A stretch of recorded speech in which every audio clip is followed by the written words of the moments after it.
Hello बच्चों, मैं प्रवीण तिवारी। आज का टॉपिक हमारा कैलेंडर होगा और रीजनिंग में कैलेंडर एक बहुत ही अच्छा टॉपिक होता है और इसका कम से कम एक प्रश्न तो हर एग्ज़ाम में आता है। बैंक में थोड़ा कम पूछा जाता है, लेकिन जो भी एग्ज़ाम होते हैं उसमें कैलेंडर का एक प्रश्न तो आता ही आता है। और ये थोड़ा सा अगर आपको जोड़ घटाना आता है थोड़ा सा, तो आप बड़े आसानी से इस टॉपिक को कर सकते हैं। और यहाँ थोड़ा सा बात करने की ज़रूरत ही नहीं है, क्योंकि अगर आप मैथ पढ़ रहे हैं तो आपको जोड़ घटाना तो आता ही है। तो ये एक ऐसा टॉपिक होता है जिसको अगर आपने एक बार पढ़ लिया है तो आपकी हमेशा के लिए प्रैक्टिस हो जाएगी। और कुछ पॉइंट होते हैं उनको आपको ध्यान रखना है। तो कैलेंडर का जो टॉपिक है उस पर मैं सीधे अपने फैक्ट पे आऊँगा, ज़्यादा भूमिका न बना करके। कि आपको मालूम है कि कैलेंडर का जो सबसे छोटी इकाई होती है वो दिन होता है, और उसके बाद की जो इकाई होती है वो सप्ताह यानी वीक होते हैं। 7 दिनों का एक सेट होता है जिसे हम सप्ताह या वीक कहते हैं। ठीक है, तो इस पूरे टॉपिक में हमको सिर्फ और सिर्फ एक चीज़ कैलकुलेट करनी होती है, number of odd days. Number of odd days, या उसको आप हिंदी में कहें तो विषम दिन कह सकते हैं। तो नंबर ऑफ ऑड डेज क्या होता है, देखिए नंबर ऑफ ऑड डेज आपका है कि extra days apart from complete weeks in A given period. यानी कोई भी पर्टिकुलर टाइम आपके पास दिया हुआ है, समय दिया हुआ है, तो उसमें 7-7 दिन के सेट बनते चले जाएंगे। 7-7 दिन के सेट बनते चले जाएंगे, और जितने भी कंप्लीट वीक्स होंगे यानी एक पूर्ण सप्ताह जितने भी बन जाएं, उसके बाद जो दिन बच गए जिनसे 7 दिन एक सप्ताह नहीं बन पाया, वही आपके ऑड डेज हो जाते हैं। यानी extra days apart from a week का मतलब यह है कि एक सप्ताह के बाद, एक सप्ताह या सप्ताह के जो सेट होंगे उनके बाद जो भी अतिरिक्त दिन बचेगा वही आपका ऑड डेज है। ठीक है, तो इसको फाइंड आउट करने के लिए बहुत ही आसान तरीका होता है कि आप उस पीरियड को, जो भी नंबर ऑफ डेज दिए हुए हैं, जितना भी लेंथ है उसकी, जो भी पीरियड है, उसको आप 7 से डिवाइड कर दीजिए। जैसे कि मैंने एक मंथ को लिया है, हमने 31 डे माना है एक मंथ को, तो मैंने 31 को 7 से डिवाइड कर दिया। और आप सबको मालूम है कि 7 4 जा 28 टाइम जाएगा, और 31 में से 28 माइनस करेंगे तो 3 आपका ये रिमाइंडर बच जाएगा। यही जो 3 आपका रिमाइंडर बचता है, यही आपका हो जाता है number of odd days. This is the number of odd days. ठीक, तो आपको क्या ध्यान रखना है कि जो भी दिन दिए हुए हैं उनको 7 से डिवाइड कर दीजिए, भाग दे दीजिए, जो बचता है वो आपका ऑड डे कहलाएगा। इसी ऑड डेज को हम कलेक्ट करके दिनों को, उनकी तारीख को निकाल लेते हैं। और इसमें देखिए प्रश्न कैसे कैसे पूछे जाते हैं। इसमें प्रश्न 3 प्रकार का पूछा जाएगा। पहला तो ये होगा कि कोई भी कैलेंडर, जैसे मान लीजिए कि सपोज करिए 2020 का कैलेंडर फिर कब रिपीट होगा, यानी सेम कैलेंडर फिर कब आएगा, एक टाइप का ये प्रश्न हो जाएगा। दूसरा प्रश्न ये होगा कि कोई एक रेफरेंस डेट दी जाए, कोई एक रेफरेंस डेट दी जाए और आपसे उसी के संदर्भ में अगली डेट पूछा जाए कि इस दिन, इस तारीख को कौन सा दिन पड़ेगा, कौन सा दिन आएगा सप्ताह का, वो होता है। और एक तीसरा प्रकार ये होता है कि कोई रेफरेंस डेट नहीं दी जाएगी, कोई भी रेफरेंस डेट नहीं दी जाएगी, आपसे सीधे एक तारीख दी जाएगी, ये पूछा जाएगा कि कौन सा दिन था। जैसे मैं अगर एक एग्जांपल दूं कि हमारे भारत का जो इंडिपेंडेंस डे है 15 अगस्त 1947, उस दिन कौन सा दिन था, सप्ताह का कौन सा दिन था। ठीक है, तो ये 3 प्रकार के प्रश्न इसमें पूछे जाएंगे। तो इनको हम बहुत आसानी से करते हैं। हर प्रश्न का अपना अपना रूल है, लेकिन हर प्रश्न में एक चीज़ कॉमन है कि आपको number of odd days same calculate करने होंगे। नंबर ऑफ ऑड डेज जो भी होंगे आपको हर प्रश्न में कैलकुलेट करने होंगे।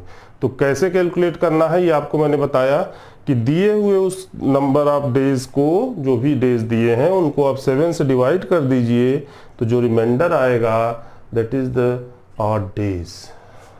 For here 31 divided by 7 gives remainder 3. This is the odd day या विषम दिन। मैं अपनी भाषा को दोनों में इसलिए रख रहा हूँ कि चाहे इंग्लिश मीडियम का स्टूडेंट हो चाहे हिंदी मीडियम का स्टूडेंट हो, वो दोनों समझ सके। ठीक है, तो ये आपके ऑड डेज हो गए। तो अब मैंने एक लिस्ट दिया है यहाँ पे, ये लिस्ट आप देखिए क्या है, ये मंथ के हैं, सभी मंथ्स हैं, और कौन सा महीना कितने दिन का है कम से कम इसकी उम्मीद तो की जाती है कि आपको मालूम होना चाहिए, और मालूम होगा भी। नहीं मालूम होता है तो आप लोग उसको अपने स्तर से देख लीजिएगा, क्योंकि ये अगर आप नहीं याद रख पाएंगे कौन सा महीना कितने दिन का होता है तो फिर आप ये टॉपिक करने में आपको दिक्कत आएगी। ठीक है, तो जैसे आपको मालूम है कि जनवरी 31 का होता है, जनवरी 31 का होता है। चलिए मैं इसको लिख भी देता हूँ यहीं पे, जनवरी आपका 31 का होता है। ठीक, अब 31 को मैंने डिवाइड किया 7 से तो रिमाइंडर आया 3। फरवरी जो होता है वो आपका होता है 28/29। अब ये 29 वाला क्या कॉन्सेप्ट है, जब साधारण वर्ष होगा, कोई भी साधारण वर्ष जिसमें 365 दिन होते हैं तो उसमें फरवरी 28 का होगा, और अगर कोई लीप ईयर यानी अधिवर्ष होगा जिसमें नंबर ऑफ डेज 366 डेज होते हैं, 366 दिन, तो उसमें फरवरी आपका 29 डेज का होगा। ठीक है, तो जब आप 28 से को 7 से डिवाइड करेंगे तो 4 टाइम पूरा कंप्लीट हो जाएगा, तो रिमाइंडर 0 आएगा, तो रिमाइंडर 0 आएगा तो 8 डेज भी 0 आएगा। और 29 को जब आप डिवाइड करेंगे तो रिमाइंडर 1 आएगा। तो फरवरी में 8 डेज 2 पड़ते हैं, ऑर्डिनरी ईयर है तो 0, लीप ईयर है तो 1। This is the remarkable point. हर जगह आपको लीप ईयर मिल जाएगा मोस्टली क्वेश्चन, सभी क्वेश्चंस में, और लीप ईयर के समय अगर आपने जरा सा भी लापरवाही किया तो आप फरवरी 28 का ले लेंगे और क्वेश्चन गलत। तो ये बात ध्यान रखना है कि हम पर्टिकुलर ईयर को देख रहे हैं तो लीप ईयर है कि ऑर्डिनरी ईयर है। लीप ईयर है तो याद रखिएगा फरवरी 29 का होगा, उसमें एक ऑड डेज बचेगा। ठीक है, मार्च आपको मालूम है 31 डेज, वही 31 को 7 डिवाइड करेंगे 3। अप्रैल 30 डेज, 30 को 7 डिवाइड करेंगे 2। मई 31 डेज, 31 को डिवाइड करेंगे 3, और जून अगेन 30 डेज, फिर आप 7 से डिवाइड करेंगे तो remainder is 2। This is the odd days, यानी इन जनवरी 3, फरवरी 01, मार्च 3, अप्रैल 2, मई 3, जून 2। तो ये अगर आप याद रखेंगे तो आपके लिए बहुत अच्छा होगा। ठीक, फिर देखिए July 31, again remainder is 3। Now August again 31, same remainder is 3, यानी number of odd days 3। September is 30 days, remainder 2, odd days 2। October is also 31, again 3। November is 32 and December has 31 days, again remainder 3, यानी odd days 3 आएंगे। तो आपको बहुत ही साधारण शब्दों में याद रखना, चाहे उसको इंग्लिश में चाहे हिंदी में, कि when you divide the given number by 7, get the remainders as such, that is your odd days। यानी आप उस संख्या को, किसी भी संख्या को अगर 7 से भाग देते हैं तो जो शेष बचता है वही आपका ऑड डे होगा। ठीक है, तो ये आपका नंबर ऑफ ऑड डेज हो गया। इसके बाद हम देखते हैं कि ये हमने महीने का ऑड डे निकाला, हर महीने का, फिर हम निकालेंगे 1 वर्ष का, फिर 100 वर्ष का, फिर 200 वर्ष का, 300 वर्ष का, इस तरीके से निकालेंगे और देखेंगे आगे। ओके, हाँ बच्चों, तो ये देखिए, ये आपका odd days in an ordinary year, यानी साधारण वर्ष। साधारण वर्ष में देखिए कितना होता है, 365 दिन होता है, और मैंने आपको बताया है कि जो भी दिन होंगे उनको 7 से डिवाइड कर देना। तो जब आप 365 को 7 से डिवाइड करेंगे, 365 को 7 से, तो आप 52 टाइम जाएंगे और 1 रिमाइंडर आ जाएगा। इसका मतलब ये हुआ कि 52 complete weeks and 1 odd days. तो ये आपका हो गया कि एक वर्ष में 52 सप्ताह यानी 52 वीक्स और 1 ऑड डे, एक ऑड डे होगा, 1 ऑड डेज, 1 ऑड डे। ठीक, and in a leap year, odd days in a leap year, in leap year you know that leap year has 366 days, तो जब आप 366 को डिवाइड करेंगे तो 52 वीक्स तो आएगा कंप्लीट। अब एक्स्ट्रा डेज जो रिमाइंडर में आएगा वो 2 आएगा, तो लीप ईयर में आपका ऑड डेज कितना हो गया 2। तो इस बात को ध्यान रखना है कि साधारण वर्ष में ऑड डेज 1 और लीप ईयर यानी अधिवर्ष इसको हिंदी में बोलते हैं, लीप ईयर में ऑड डेज 2।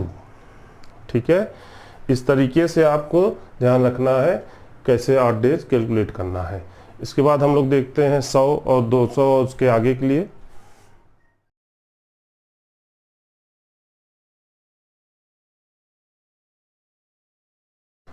हाँ बच्चों, तो ये देखिए, ये आपका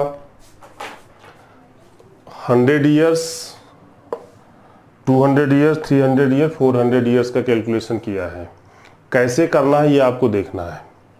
आपको ये तो मालूम है कि ऑड डेज कैलकुलेट करने के लिए 7 से डिवाइड किया जाता है, ठीक। तो इन सब में हमने भी वही काम किया है। अब देखिए क्या है कि हमने सबसे पहले 100 ईयर्स का निकाला है, तो 100 ईयर्स में आपको एक इम्पॉर्टेंट पॉइंट ये आता है कि उस पर्टिकुलर उस 100 ईयर में कितने लीप ईयर होंगे, कितने लीप ईयर होंगे, ठीक है। तो आपको मालूम होगा कि हर 4 साल बाद लीप ईयर आता है। कोई दिया हुआ वर्ष लीप ईयर है कि नहीं है, ये चेक करने का तरीका होता है कि आप उस वर्ष को 4 से भाग दीजिए, अगर पूरा पूरा डिवाइड हो जाता है तो वो आपका लीप ईयर है, ठीक। तो लीप ईयर है कि नहीं ये देखने के लिए आपको मालूम हो गया कि अगर वो ईयर 4 से डिविजिबल है तो लीप ईयर है। फिर बात आएगी कि 100 साल में कितने लीप ईयर होंगे, तो तुरंत लोग 100 को 4 से भाग दे देते, 25 आ जाता है। तुरंत 100 को 4 से भाग देते हैं तो 25 आ जाता है, और लोग 25 लीप ईयर मान बैठते हैं। नहीं, 24 लीप ईयर होंगे, 24 लीप ईयर होंगे। क्यों नहीं होता है, ये बहुत बड़ी चीज नहीं है। आपके पास केवल 99 साल मिलता है। 100 वाली सीरीज जो होती है वो तो पिछले सीरीज में चली जाती है। तो आप इस गणित में न जाएं कि 99 है 100 है क्यों आता है। और छोटी सी बात है, 100 साल में 24 लीप ईयर होते हैं और 76 ऑर्डिनरी ईयर होते हैं। इस बात को याद कर लीजिए।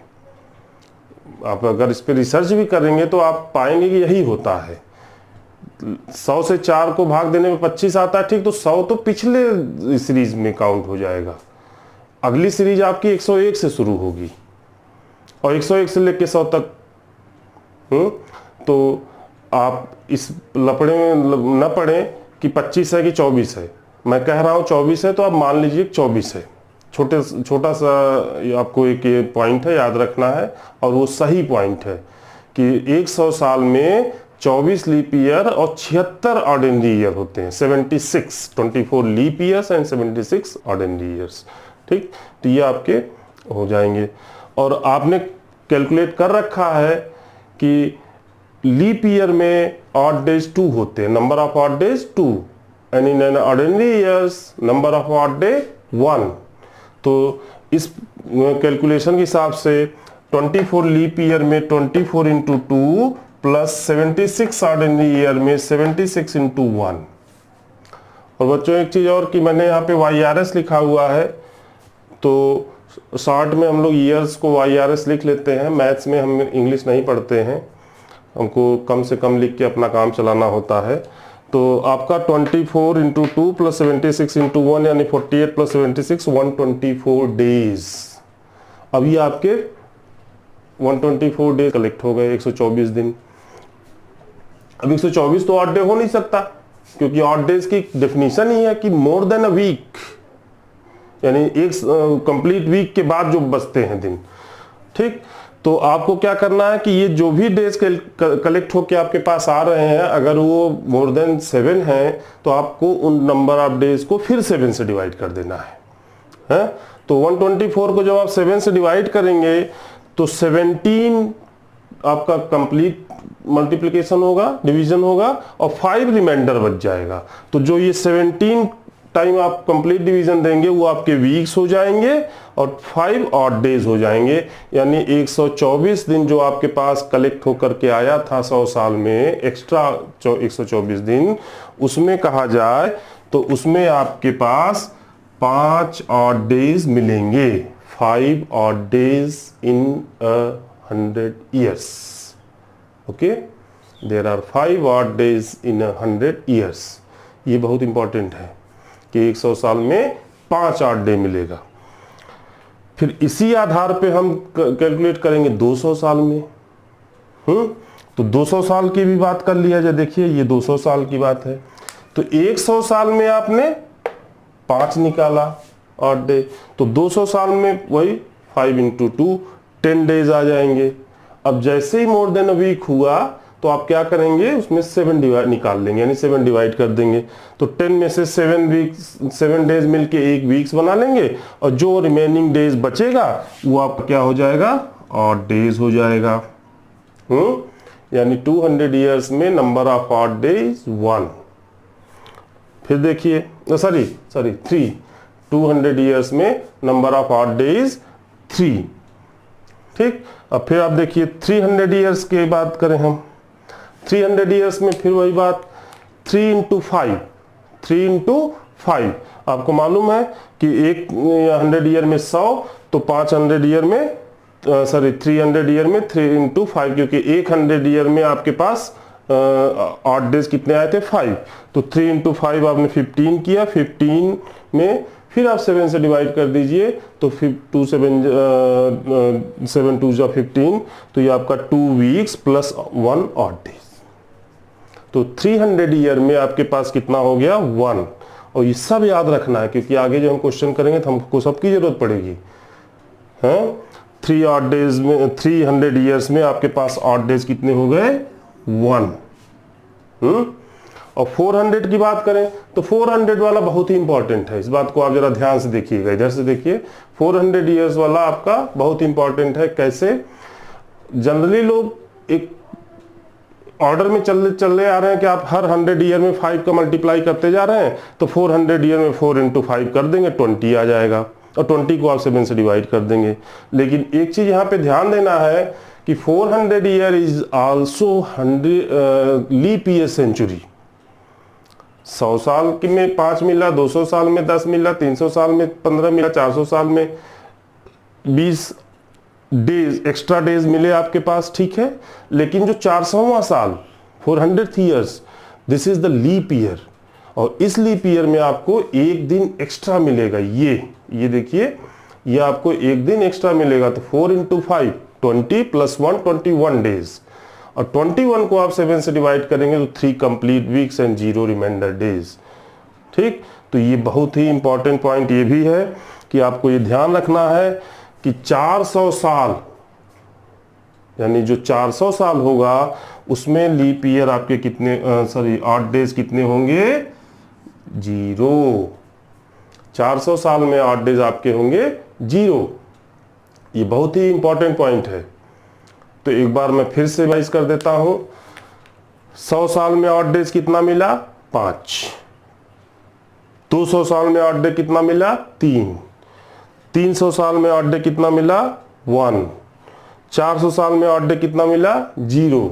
ये चारों पॉइंट आपको याद रहने चाहिए। अगर आप ये चारों पॉइंट नहीं याद रख पाएंगे तो फिर आप इधर उधर करते ही रह जाएंगे। ठीक है, इसके बाद हम कुछ बातें करेंगे जो कैलेंडर से संबंधित होता है और कुछ एग्जाम्पल लेंगे। ठीक, ओके।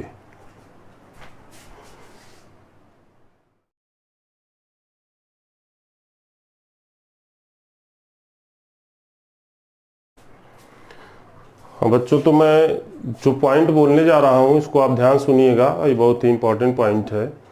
मैं 3 पॉइंट बोलूँगा आज इसमें। पहला पॉइंट ये है कि अगर कोई ऑर्डिनरी ईयर्स है, ऑर्डिनरी ईयर यानी साधारण वर्ष अगर है, तो उसका फर्स्ट डे और last day both are identical. यानी in an ordinary year first day and last day both are identical का मतलब ये है कि उसका पहला और आखिरी दिन सेम होंगे, समान, अगर कोई वो साधारण वर्ष है। And in leap year the last day is 1 day ahead of the first day. इसका मतलब ये है कि अगर वो अधिवर्ष है, लीप ईयर है, तो जो आखिरी दिन होगा वो पहले दिन से एक दिन आगे का होगा। जैसे साधारण वर्ष के लिए बात थी कि दोनों सेम होंगे, का मतलब यह है कि अगर 1 जनवरी 2019 सोमवार है तो 31 दिसंबर 2019 भी सोमवार होगा। अब अगर इसी को मैं 2020 कर दूं 2020 तो ये लीप ईयर हो जाएगा। अगर 2020 लीप ईयर है तो मुझे कैलेंडर नहीं याद है, क्योंकि 20 चल रहा है तो कैलेंडर मुझे नहीं याद, इसलिए मैं नहीं बता पा रहा हूँ कि कौन सा दिन था। लेकिन एक सपोज करिए कि अगर 2020 मंडे था तो 1 जनवरी 2020 अगर मंडे था तो फिर आपका 31 दिसंबर 2020 क्या होना चाहिए? ट्यूसडे होना चाहिए। समझने की वाली बात ये है कि जो लीप ईयर होगा उसका आखिरी दिन पहले दिन से एक दिन आगे, और साधारण वर्ष में पहला दिन और आखिरी दिन दोनों समान, आप ऐसे समझिए। और तीसरा बहुत ही इंपॉर्टेंट पॉइंट ये है कि जो मैंने अभी आपको ऑड डे कैलकुलेट करवाया था 400 साल का, तो उसमें आया था 0। 400 साल में ऑड डे आया था 0। तो 400 साल क्यों 0 आया था? क्योंकि वो एक लीप ईयर सेंचुरी थी, और लीप ईयर सेंचुरी में फिर 400 साल का कोई भी मल्टीपल हो, जैसे 400, 800, 1600, 2000, ये 400 ईयर सेंचुरी लीप ईयर्स के सेंचुरी लीप ईयर्स के ये सब मल्टीपल्स हैं। तो इन सभी में ऑड डे 0 आएगा। इस बात को बहुत ही कायदे से ध्यान रखिएगा, क्योंकि ये हमारा जो तीसरे टाइप का प्रश्न होता है जिसमें रेफरेंस डेट नहीं दी जाती है, तो हम इसी का इस्तेमाल करते हैं कि 400, 800, 1200, 1600, 2000 यानी 2000, इन सभी का में ऑड डे 0 आएगा। ये आपको अच्छी तरीके से याद रहना चाहिए, ठीक है। तो मैं एक प्रश्न अब यहाँ पे ले रहा हूँ। प्रश्न देखिए, हम पहला टाइप का जो हमारा प्रश्न आएगा कि कोई भी कैलेंडर किस वर्ष रिपीट करेगा, कोई भी कैलेंडर किस वर्ष रिपीट करेगा, ये देखना है। तो प्रश्न ये कहता है कि in which year will have the same calendar that of year 2005, यानी 2005 का कैलेंडर किस वर्ष पुनः समान होगा। जो आज 2005 में कैलेंडर था एज इट इज हूबहू फिर कब आएगा। तो इसको करने का प्रोसेस ये होता है कि सबसे पहले आप ये देखिए कि जो वर्ष दिया हुआ वो लीप ईयर है कि ऑर्डिनरी ईयर है। तो मैंने यहाँ पे 2005 दिया हुआ है यहाँ पे इस प्रश्न में, तो आपको मालूम है 2005 एक लीप ईयर है, सॉरी लीप ईयर नहीं, 2005 एक ऑर्डिनरी ईयर है। 2005 एक ऑर्डिनरी ईयर है। तो जब वो पर्टिकुलर ईयर जो गिवन है वो अगर वो ऑर्डिनरी ईयर है तो आपको फिर प्रोसेस ये करना होगा कि उस साल से लेकर के आगे तक आप काउंट करेंगे नंबर ऑफ ऑड डेज, और उनको सभी को ऐड करेंगे। ऐड का मतलब जोड़ेंगे, और जिस वर्ष जाते जाते जोड़ 7 या 7 का कोई मल्टीपल हो जाए, हाँ, यानी जब हम ऐड करेंगे जो हमारा सम आएगा, अगर वो सम 7 या 7 का कोई मल्टीपल हो जाए जिस भी वर्ष में, तो उसके ठीक बाद वाला जो वर्ष आएगा उसी कैलेंडर रिपीट कर जाएगा। तो मैं एक एग्जांपल इसको देखिए कैसे करता हूं कि जैसे 2005 है 2005, तो इसमें ऑर्डिनरी ऑड डे कितना होगा, ये ऑर्डिनरी ईयर है तो ऑड डेज आपको मिलेगा 1, क्योंकि आप ये कैलकुलेट कर चुके हैं। और 2006 is also ordinary year that है 1 odd days, 7 has 1 odd days, ठीक है। अब 2008 is a leap year, it means it has 2 odd days, क्योंकि 2008 लीप ईयर होगा तो ये 2 हो जाएगा। अब 2009 again ordinary year that has 1 odd days, and 10 again that has 1 odd days. हम इतने को पहले जोड़ के देखते हैं, कैसे जोड़ेंगे? 1 + 1 2 + 1 3 + 2 5 + 1 6 + 1 7, यानी 2010 जाते सभी को ऐड कर दिया गया। अगर सभी को ऐड कर दिया गया तो यह आपका रिजल्ट आ गया 7। 2010 पहुंचते पहुंचते 7 हो गया। मैंने आपसे क्या कहा था, या तो 7 हो जाए तो 7 का मल्टीपल हो जाए। तो चलिए यहाँ पे 2010 आते आते ही 7 हो गया। 2010 आते आते अगर 7 हो गया तो इसका मतलब ये है कि 2010 plus 1 that is 2011 will have same calendar that of 2005। इसका मतलब यही हुआ कि 2011 का कैलेंडर 2005 के ठीक बराबर होगा। 2011 का कैलेंडर 2005 के ठीक बराबर होगा। ठीक है, एक तो ये प्रश्न हो गया। अब अगर मैं थोड़ा सा चेंज करूं, नया प्रश्न बनाऊं कि इसको मैं कह दूं, ये 2005 को न कह के 2003 बोलूं, 2003 बोलूं, तो 2003 में देखिए क्या होगा। चलिए मैं इसको चेंज करके 2003 कर देता हूं। एक नया प्रश्न बनाता हूं। तो 2003 के लिए अब हमें चेक करना होगा क्या होगा। देखिए सारा प्रोसेस यही रहेगा। अब ये 2005 तक तो ये चलिए लिखा ही है, तो चलिए 2003 एंड 2004 अलग अलग कर लेते हैं। तो ध्यान से देखिएगा, अब पूरा ना मुझे साफ करना पड़े। तो 2003 क्या होगा, ऑर्डिनरी ईयर होगा। तो इसके लिए भी आपको ऑड डेज कितना मिलेगा, इसके लिए भी ऑड डेज आपको मिलेगा 1। ठीक, 2004 क्या होगा, ये भी एक ये आपका 2004 क्या हो जाएगा, ये लीप ईयर हो जाएगा। और 2004 जब लीप ईयर होगा तो अब यहां आपको कितना मिलेगा, 2, राइट। अब जरा यहां से काउंट करके देखते हैं हम लोग, इस चीज को देखा जाए। अभी 2010 जो बना था फिगर उसी पे रहा जाए, तो इसको भी अगर हम लोग काउंट करके देखें तो चलिए अब देखिए क्या होगा, 1 + 2 3, 3 + 1 4, 5, 6, 8, यानी 7 से आगे चले गए। अगर ये 7 मिलता तो ठीक, 7 आया ही नहीं बीच में, 8 मिल गया। फिर से देखिए 1 + 2 3, 4, 5, 6 + 2 8, 6 + 1 अगर आता तो 7 हो जाता, तो हम यही 2009 को रिपीट करा देते। लेकिन नहीं, 2008 आने पर 8 हो गया, तो हमें फिर यात्रा आगे जारी रखनी होगी। अब देखिए 8 हो गया, 9, 10, 9, 10, तो फिर 2011, 2012, 2013 पे भी देख लिया जाए। 10, 11, ये 1, ये आपका कितना हो जाएगा, लीप ईयर होगा 2, एंड ये ऑर्डिनरी ईयर हो जाएगा 1। तो अब देखिए यहां तक हमारे पास कितना आया था, 8 आ गया था 2008 तक। 9, 10, 11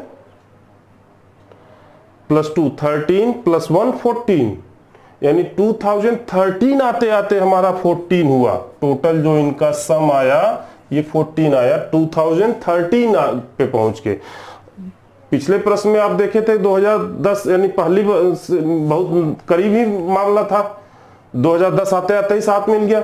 लेकिन इस प्रश्न में आप देख रहे हैं कि 2008 पे पहुंचते हम 7 से आगे 8 निकल गए, तो हमें ये यात्रा फिर जारी रखनी होगी, और तब तक जारी रखनी होगी जब तक कि हमको 14 न मिल जाए, 7 या 7 का कोई मल्टीपल। तो 2013 जाते जाते हमको 7 या 7 का कोई मल्टीपल मिला, तो इसका मतलब 2014, इसका मतलब क्या हुआ, 2014 रिपीट। ठीक, यानी 2014 का जो कैलेंडर होगा वो 2003 का जो कैलेंडर होगा वो 2014 में जाकर के रिपीट करेगा। इस बात को ध्यान रखिएगा, ये बहुत इंपॉर्टेंट प्रश्न है। 2003 का कैलेंडर 2014 में, और 2005 का कैलेंडर 2010 में रिपीट कर गया था। तो ये बात हुई ऑर्डिनरी ईयर की। फिर मैं इसी प्रश्न में चेंज करता हूं, इसी प्रश्न में चेंज करके कर दूं इसको 2012। अब मैं आपसे पूछ रहा हूं कि 2012 का कैलेंडर कब रिपीट करेगा। तो मैंने आपको बताया था कि सबसे पहले आपको ये देखना होगा कि दिया हुआ कैलेंडर, जो वर्ष दिया हुआ है, वो आपका लीप ईयर है कि ऑर्डिनरी ईयर। तो आप अभी तक 2 क्वेश्चन मैंने ऑर्डिनरी ईयर पे किया था। जब लीप ईयर दिया हो, यानी जो ईयर पूछ रहा है अगर वो लीप ईयर है, तो आपके लिए बहुत आसान है, कुछ भी नहीं करना है। Leap year will repeat every after 28 years, यानी कोई भी जो लीप ईयर का कैलेंडर होता है वो 28 साल बाद फिर रिपीट करता है। तो उस हिसाब से अगर मैं कहूँ 2012 प्लस 28, तो ये आपका कितना हो गया 2040, ये यानी 2040 में कैलेंडर रिपीट कर जाएगा। तो ये ध्यान रखिएगा ये प्रश्न कि अगर दिया हुआ कैलेंडर ऑर्डिनरी ईयर है तब तो आपको टेबल बना के आगे जाना होगा, और अगर दिया हुआ कैलेंडर लीप ईयर है तो उस लीप ईयर का कैलेंडर फिर 28 साल बाद फिर रिपीट करेगा, तो उसमें आप केवल 28 जोड़ दीजिए और मिल जाएगा। और ऑर्डिनरी ईयर है तो उसका प्रोसेस आप वीडियो में देख चुके हैं। ठीक है, तो ये वीडियो हमारा काफ़ी लंबा हो जाएगा, इसलिए अभी मैं यहीं रोकता हूँ, और जब मैं सेकेंड पार्ट इसका बनाऊँगा तो उसमें मैं आपको फिर आगे के प्रैक्टिस सेट पे क्वेश्चन दूंगा और उसको करवाऊँगा। ठीक है, अगर आप लोगों को हमारा चैनल अच्छा लगता है तो क्विकर मैथ्स बाय पीके बहुत छोटा सा नाम है, उसको लाइक और सब्सक्राइब करेंगे, थोड़ा सा हमको भी काम करने की एक इच्छा जगेगी और आगे हम और अच्छा करने का प्रयास करेंगे। ठीक, ओके।